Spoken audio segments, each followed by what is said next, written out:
Sometimes the scariest story isn't about monsters or ghosts. It's the one that starts out ordinary. A young man driving home. He calls his parents to let them know everything's fine.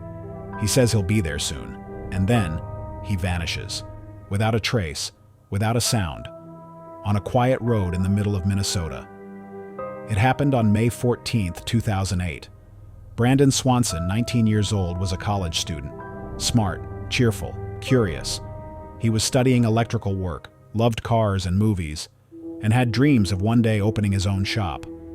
There were no signs of depression, no history of mental illness, nothing to suggest he'd disappear on his own.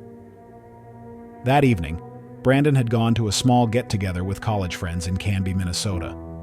Multiple people confirmed he hadn't been drinking, or at least very little. After midnight, he got in his car and began driving home to the town of Marshall, around 30 kilometers away. At 1:15 a.m., Brandon's car veered off the road and into a shallow ditch. No crash, no damage, no injuries, just a car stuck in a rut. Brandon did what any of us would. He called his parents. He told them he was okay, but he needed a ride.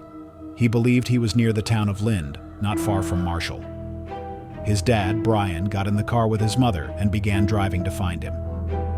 Brandon stayed on the phone the entire time, walking along the dark rural road, trying to guide his parents to his location. He said, "Just leave the headlights on. I should be able to see them soon." But something was wrong.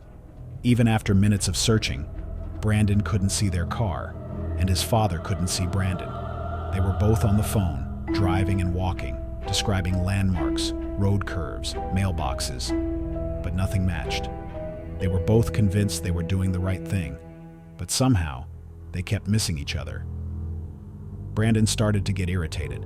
The conversation continued for 47 minutes, and then, suddenly he said, "Oh shit," and the call went dead.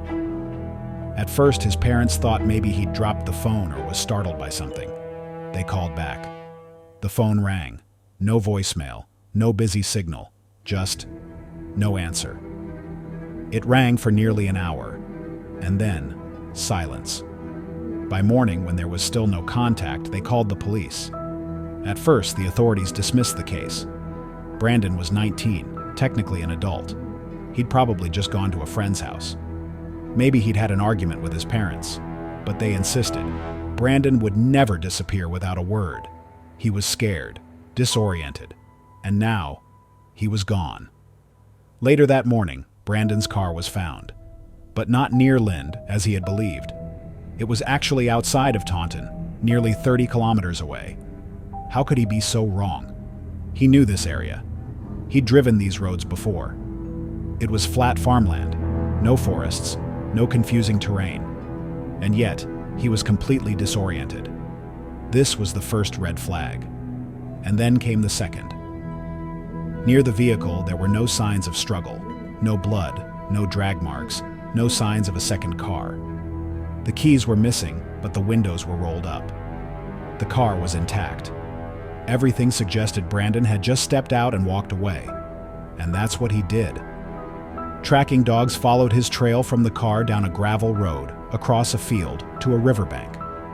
The trail then continued up the other side. And then, it just stopped. Gone.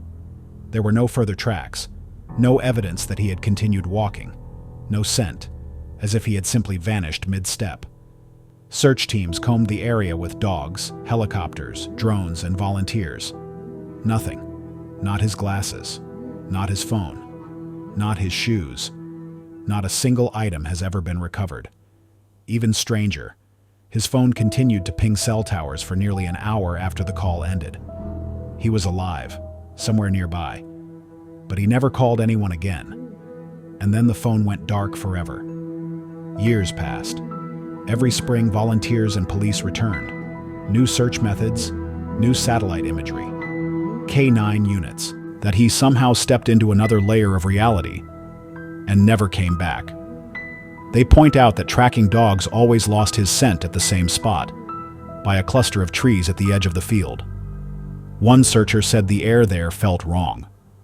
Still, heavy, like the moment before a storm, but with no wind.